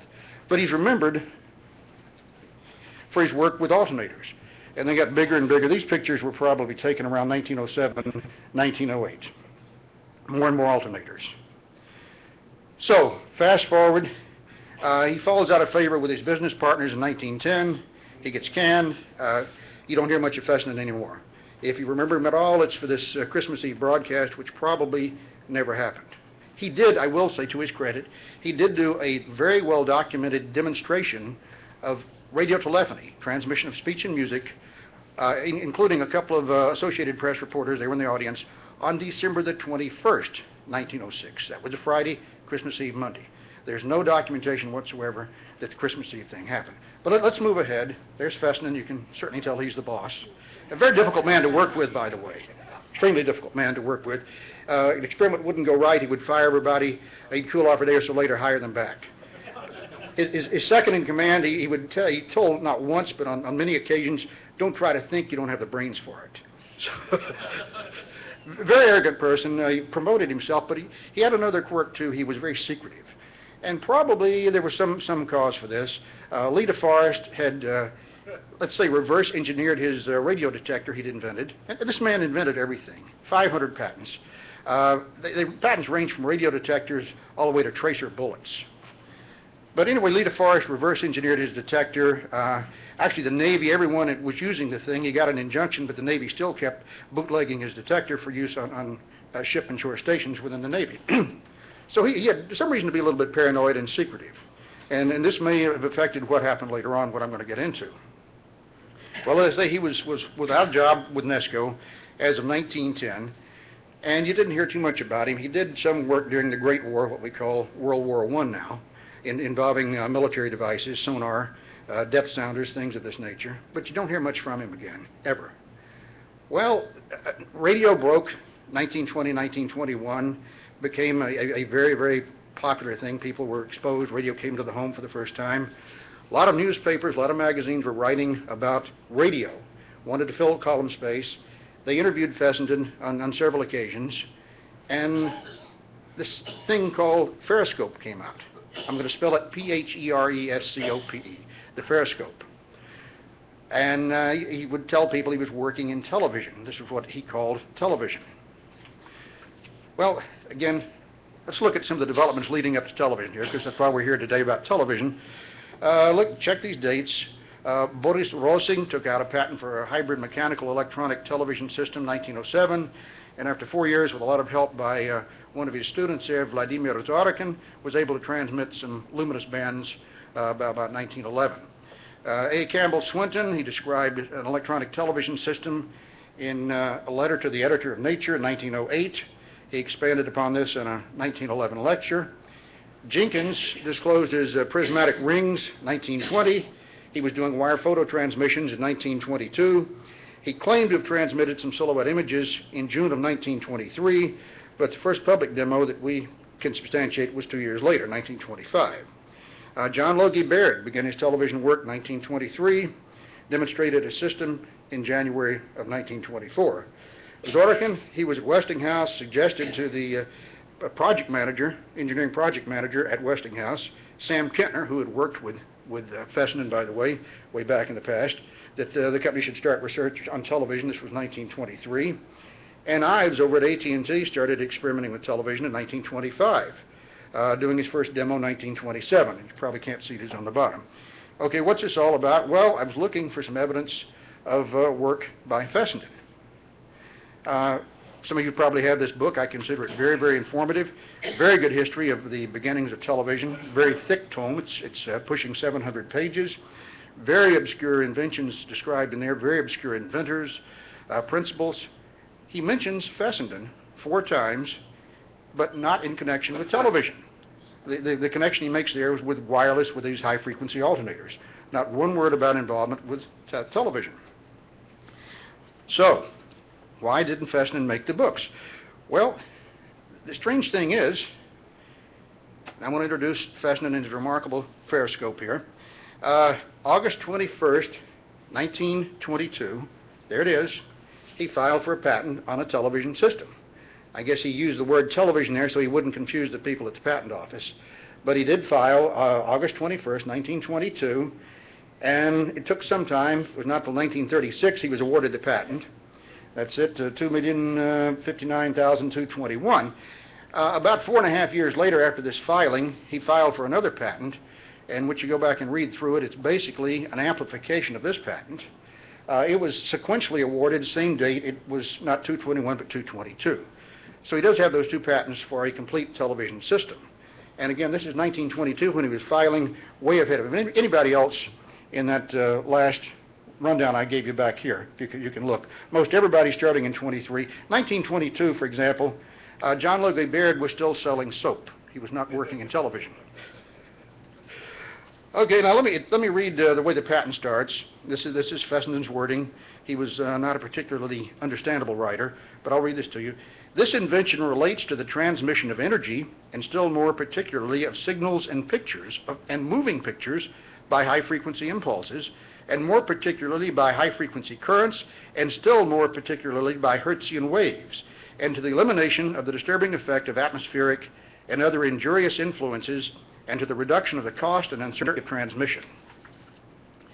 Well, here are the illustrations that come with the patent, and I'm going to show you a little bit tighter shots here.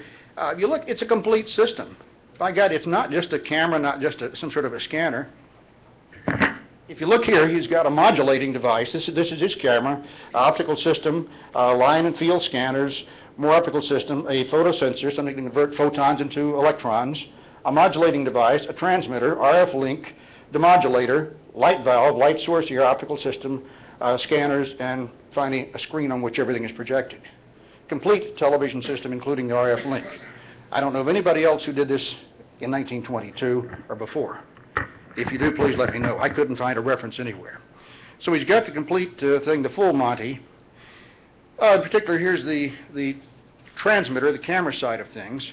What's really intriguing, very intriguing, is his photodetector. The drawing doesn't do it justice. Actually, this was covered in a separate patent, and he talks about that too. Let me read you what was said about that. See, I've lost my place. Bear with me. Okay, Fessenden had a patent for this device for converting photons to electrons. It was granted 8 years earlier to this application. This was 1914 when he got his patent for a photo-sensitive device. I find it very intriguing. Okay, let me get back on track here and move into the rest of the system. The light valve also is particularly intriguing. That was covered by a separate patent, not part of the main patents, but he does refer to it in his main patents. That's the device. Let me move over here again. I wish I had a laser pointer. Right here, this is a very concentrated light source, collimating lenses, and the light valve itself before it hits the scanning devices. And interestingly enough, unlike a lot of television experimenters, inventors at the time, he did not use the Nipkow type scanning disc. Here's what he did. Rotating mirror drums.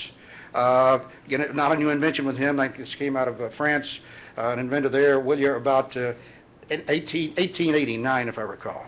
So not original with Fessenden, but I think a much more sound engineering approach than using the scanning disc and having your fly out or restricting the amount of light you could get through the system, whatever. But again, Fessenden was an engineer's engineer. Well, you say, okay, the patent is fine, but a patent is really nothing unless you reduce it to practice. Did Fessenden ever build a complete television system? Well, I can't answer that categorically, but there are some intimations in a book, particularly his wife put together, a biography that came out in 1940, 8 years after he died. It was called Fessenden, Builder of Tomorrows. And there's several references to the ferroscope in the book. I'm going to read one of them, and I'm quoting directly from the book. And his wife says, to return to the ferroscope, Fessenden referred to this invention in a speech at a Radio Institute dinner on January 19, 1925. And she quotes what Fessenden said here. The wireless ferroscope has been developed from the first crude apparatus of 1906, so he was working on it at Brant Rock, to a device capable of putting vision into every house in the United States, and was tendered to the U.S. Navy under guarantee in 1921. Its success depends on two inventions, the multiple valued function method, as it's called, and the shutter, which has been operated by independent engineers to a frequency of 400,000, left out a word, cycles per second, and is capable of more. I have pleasure in showing you the shutter and in presenting a photograph showing the general arrangement of the action and a sample of the wire used, of which it takes 900 twisted together to make it the size of a single human hair. Now, Fessenden's widow also makes note of this agreement with the Navy regarding the acquisition of the ferroscope. She says there was a verbal order from the Navy for 2 sets of the ferroscope guaranteed to work 500 miles. But on last writing for a confirmation, or writing later for a confirmation of the order, a departmental reply at its best was received. It said nothing, evaded everything, and omitted the order. So Fessenden apparently did have an order from the Navy, but change of command, who knows, it was never followed through on. Well, as I said, Fessenden was interviewed by a number of reporters in the 1920s and talked about his television work. And some more details here came up in terms of reading the patent and other descriptions.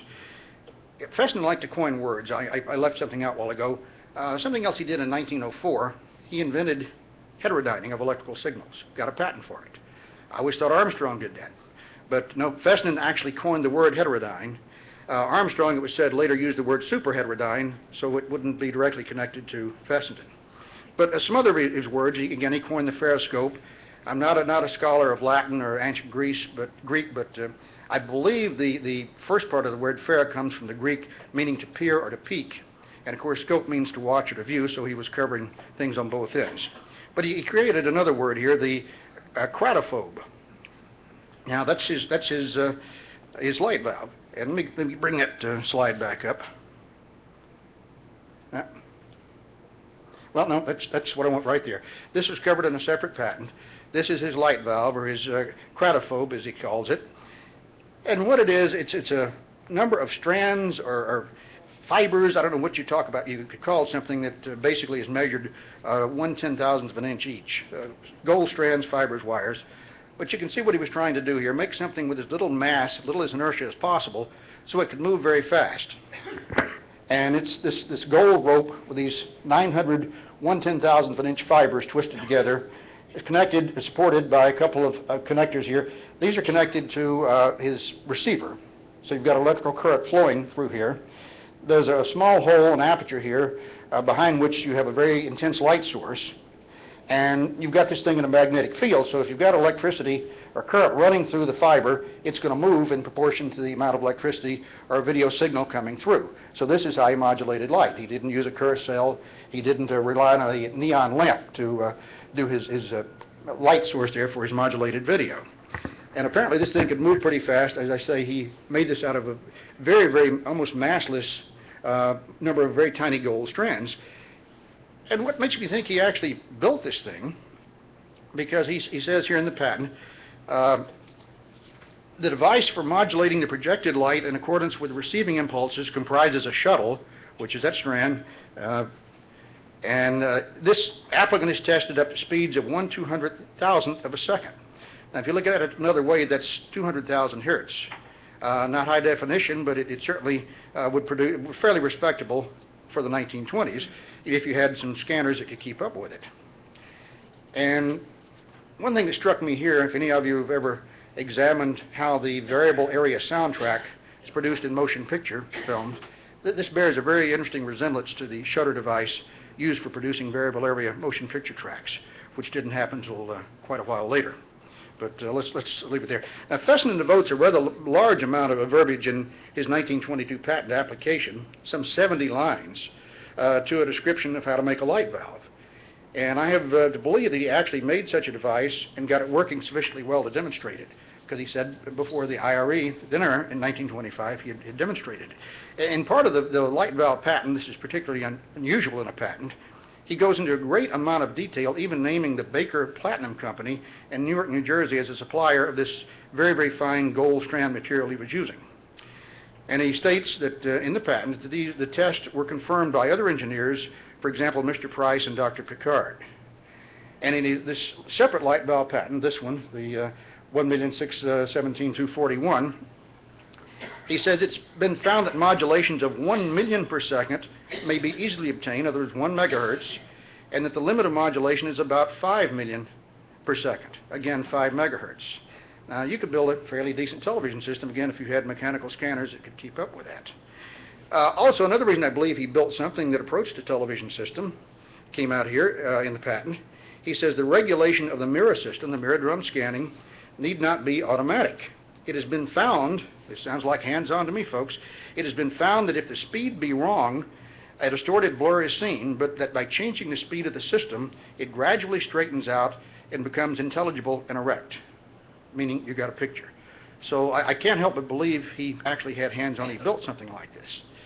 Now, let's go back and talk a little bit. This is important to another point I'm going to make, and I'm going to get out of here. I know we're pushed for time. But in his basic television patent from 1922, his application, he talks about the light response cell, which he calls the photocrat, because it governs the transmission of energy in accordance with the light received on it. And these are from the Greek words meaning literally light governor, photocrat. It may be any suitable type. I'm quoting Fessenden here, for example, a hot wire barretta and other Fessenden's inventions, as indicated here, comprising a vacuum tube with a sensitive thermocouple type junction inside. And let's see, I've lost my place here. Sorry about that, folks. That's what I get for getting off track. But in his patent, he says also that the photon to electron conversion could also be performed by several other technologies, including an alkaline metal amalgam vacuum cell, in other words, a photocell, a selenium cell suitably shunted to give rapid response, and then Fessenden offers several other possibilities. Now, while on the subject of these pickup tubes, there's something else in the patent, again, this 1922 application, that just totally knocked me over. I always thought Baird, John Logie Baird, was the first to propose infrared imaging with his noctivision, which he was demonstrating in 1928, or 26, I'm sorry. Baird says, these are Baird's words, the idea occurred to me in 1926 that it should be possible to use infrared or ultraviolet rays in place of light. Well, guess what? Guess what Fessenden says in 1922 to the Patent Office. The photocrat generates an electric impulse proportional to the amount of light or heat falling on it. The apparatus is capable of transmitting heat pictures as well as light pictures, and so detecting battleships, airplanes, motors, and so forth at night and in a fog. Again, 4 years ahead of Baird. Another little goodie, let me fast forward here. Color. Again, Baird demoed color in 1928, but look at here, folks, 1922. This is from the patent, and you see the mirrored sides. He's got some filters there. Let me read you what he says about this. It says, when it is desired to transmit the picture in its natural colors, successive faces of the prismatic mirror may be coated with films to reflect respectively red, yellow, and blue as indicated by the letters on the faces. Well, of course, we didn't know a lot about color imaging, color reproduction, so he's using what they used in the printing process, the blue, cyan, and yellow, and red or magenta. But by 1927, he tightened this up a little bit. I'm going to show you another picture. He's added some more faces. His color gamut has been improved considerably. And he talks about a further modification of this is shown. The figure shows a screen to be viewed in a prismatic mirror having 6 or more faces with surfaces coated properly to reflect red, a much wider color gamut. Now, I'm going to hit you with just a couple of other thoughts. And this is the one that really got to me, folks. Really got to me. Okay? I don't find this in Baird. I don't find this in anybody else until much, much later. I thought that was getting gone there. Okay, 1922 again. Here's what Fessenden says. Pictures or messages may be sent in undecipherable code by tilting successive sides of the rotating mirrors so as to make the picture areas succeed each other at an arbitrarily determined order, both horizontally and vertically. Even if an operating seer-in or viewer managed to strike the right speed of the mirror and the right ratio of mirror, nevertheless, what would appear on the mirror as 2 adjacent strips of mirror images would really be 2 non-adjacent complex curved strips of the picture actually sent. So the reproduction would be seen by the seer interviewer as a crazy patch quilt. In other words, he's described video encryption. 1922. Wow. And I think, again, I said he was a secretive person. Maybe his interest in doing things on the sly in encryption was somewhat governed or pushed, driven by his work with inventions during the war or just by his secretive nature. But I've never seen anything that early, but there it is on encryption, video encryption. So we have infrared, we have color, we have video encryption a la 1922. Well, there's one other thing that came out of this. And this didn't come from the patent. This came from his widow's book. And she was not a scientist, not an engineer. She spoke the jargon. Obviously, she was able to write somewhat about what her husband did in a fairly intelligible manner, which I give her credit for. But she talks about some propagation studies he did. This, again, and she says, I'm quoting directly, that the studies were done between the years of 1899 and 1916. He's doing propagation studies. Out of this study, in comparison, emerged a surprising fact which Fessenden said he had not expected nor was able to explain, that there was this band of wavelengths lying between 60 million and 300 million, he's talking cycles per second, which was abnormally favorable for transmission. Now, she doesn't say transmission of what, but if you put this in terms, we understand megahertz, megacycles, he's talking about the block of spectrum between 60 megacycles and 300 megacycles. Guess what the FCC did later, folks? That became the VHF television ban.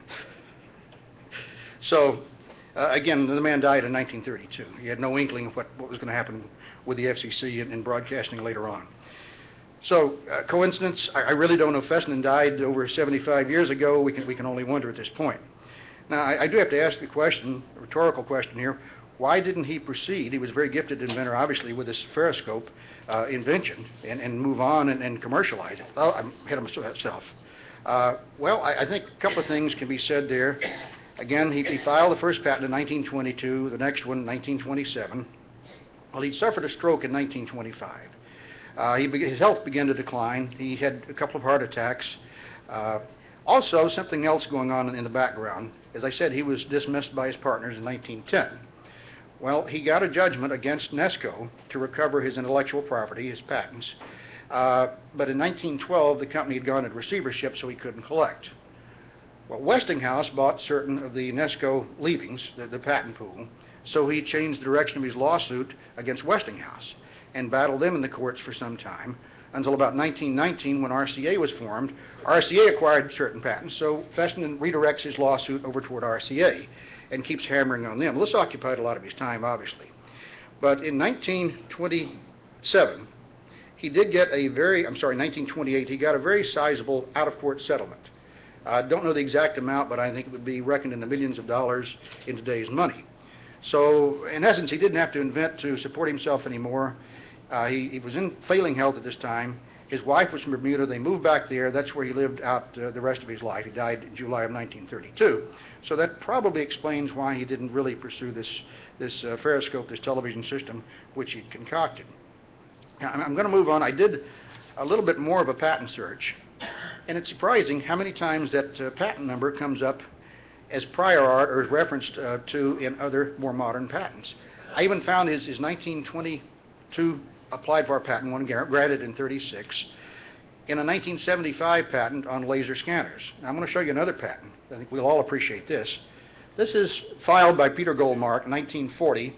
It's granted in 1948 on color television. Okay, looking at the last page of the patent, look what you see down here. Probably some of the ones at the bottom can't see, but look at the second reference. There's Fessenden's 222 patent from 1936. So, genius. I mean, what more can I say about Fessenden? Brilliant man. Unfortunately, recognized totally for the wrong things. So my time is up. I thank you very much. And two quick questions. Sure. Did anybody ever see the thing work? I don't know that. Again, he was very secretive. I have not found any sort of documentation other than the fact he said he showed it to Dr. Picard and another engineer, the light modulator part of the system. But the fact he talks about speed being adjusted, being critical, things locking in sync, tells me he actually had something working. He was making pictures of some sort. But no, I do not have any documentation that he demonstrated it to anybody, the whole system. In the recent past, it's been rumored that Al Gore invented the Internet. Would this work over the Internet? I'm sure Fessenden could have made it work. Questions from the audience? We have time? Yeah, take two. Okay. Yes. Do you really trust his wife?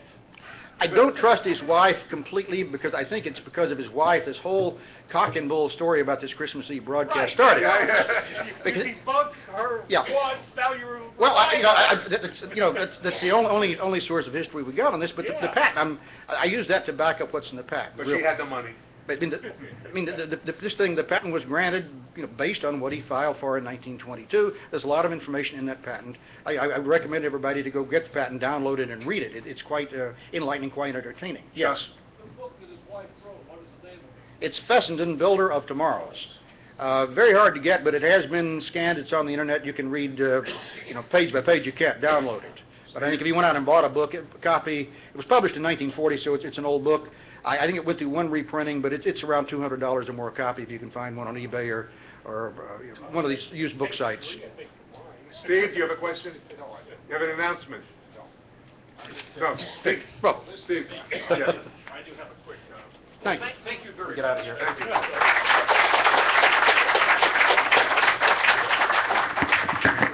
I just have one announcement. Earlier when I was thanking people, I printed out a nice sheet that had everybody typed, and then I scribbled on it some additions. And I can't read my own handwriting. So it was pointed out to me that I forgot to thank Pete Dexness. He spent all kinds of time getting our 21CT55 set up, and it looks beautiful, so be sure to take a look at that. Excuse me. The rest of the schedule, we're going to go back over to the museum. Dinner is at 7 downstairs here. Museum's going to be open. Sometime between 5:30 and 6:30, we're going to close the silent auction. We're not going to tell you when, but you've got time to go back and put in your final bids, and then we'll be closing it at some time that I'll probably pick somebody to randomly pick a time, and then... Are we up to 2,500 yet? I don't think so. We're 2,300 Oh, probably. come on, right. gang. Okay. Tonight at dinner, everybody put something in the pot. Okay. What do we make the checks out to? Early Television Foundation. ETF or Early Television Foundation. Thank you all for being Thank you. here. We'll see you back. Yeah. Thanks, Chuck. He's giving me the hook. What did you get? Did I get the hook? I gave him the hook. Yeah. Chuck. Come back here at 7. Reading from is a Fessenden book. My copies of her book about the Grand Line. But I read from her book. We can do it.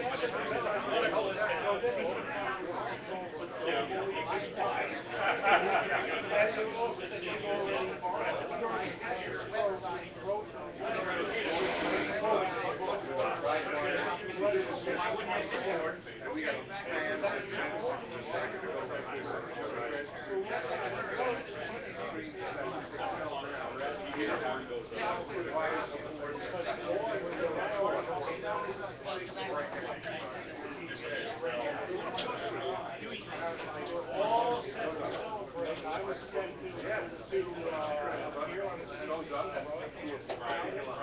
and everybody brings friends. The fabric with black borders, and that's why he has to go higher so you can see it from like here up.